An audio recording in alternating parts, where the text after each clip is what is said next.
If you've ever been told everything looks fine, but your body is telling you something else, we need to talk. Not in a scary way, not in an awkward way, in an honest, grown woman way.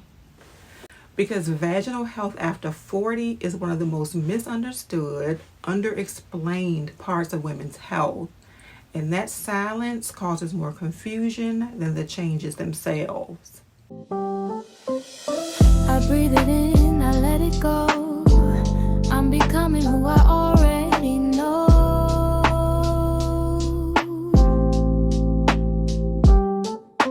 Beauty over age, I rise and glow. Power in my spirit, peace in my soul.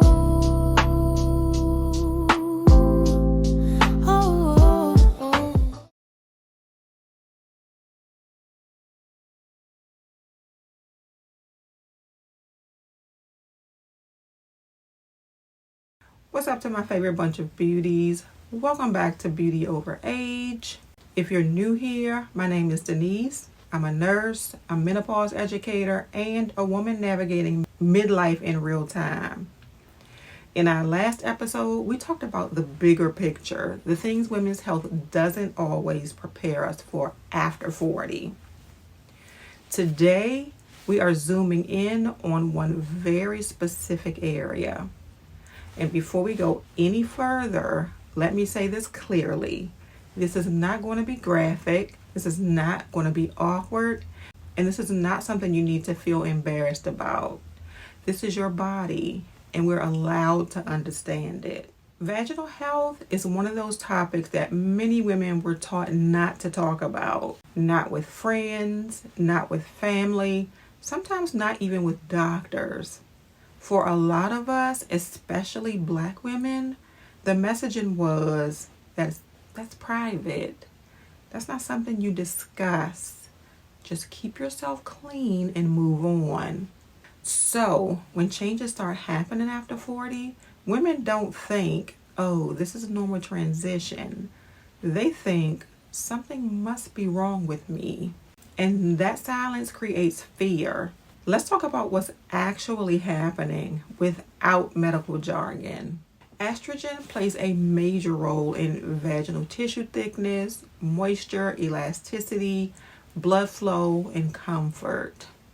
As estrogen levels fluctuate, not disappear overnight, but fluctuate, the vaginal tissues can start to change. That can mean dryness, irritation, a feeling of tightness or fragility, sensitivity that wasn't there before. These changes don't all happen at once.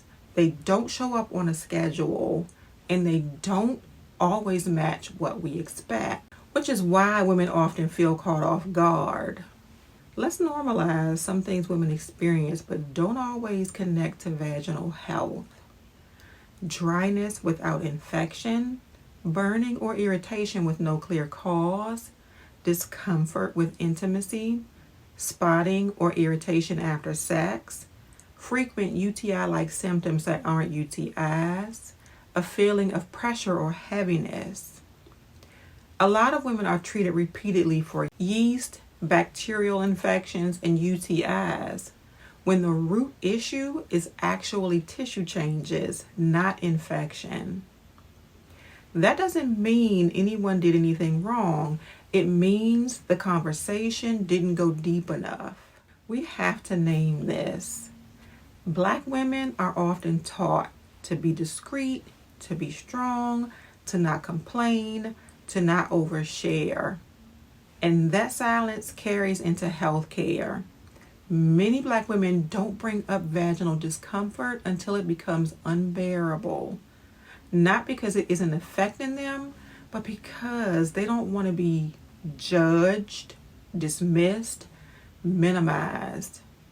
And when you layer that with medical bias, the result is delayed care and unanswered questions. That's not a personal failure, that's a systemic issue. You may hear terms like vaginal atrophy or genital urinary syndrome of menopause. Those terms sound scary, and that alone stops women from asking questions. Here's what matters more than the name. These terms describe changes in tissue, not a loss of worth, femininity, or function. And many women are never told the name at all. They're just told that's common. But knowing the language helps you ask better questions. For women who've had hysterectomies, vaginal health can change differently, especially depending on whether ovaries were removed, how long ago surgery was, how recovery was explained. We're not going deep today. That deserves its own episode. But I want you to know, if your body feels different after surgery, you are not imagining that at all. We'll talk more about that soon. You don't need to diagnose yourself, but you can notice patterns. Pay attention to when symptoms started, what makes them better or worse, whether treatments actually help. And when you talk to a provider, language matters. Instead of something feels off, try I'm having ongoing dryness and irritation that isn't related to infection, and it's affecting my comfort. Clear language helps move the conversation forward. There's nothing shameful about wanting comfort in your own body. Curiosity is not complaining. Questions are not weakness. Understanding vaginal health after 40 isn't about fixing yourself. It's about working with your body instead of feeling betrayed by it. In the next episode, we're going to talk about hysterectomy recovery, long term, and the things many women are never told to expect. This conversation continues.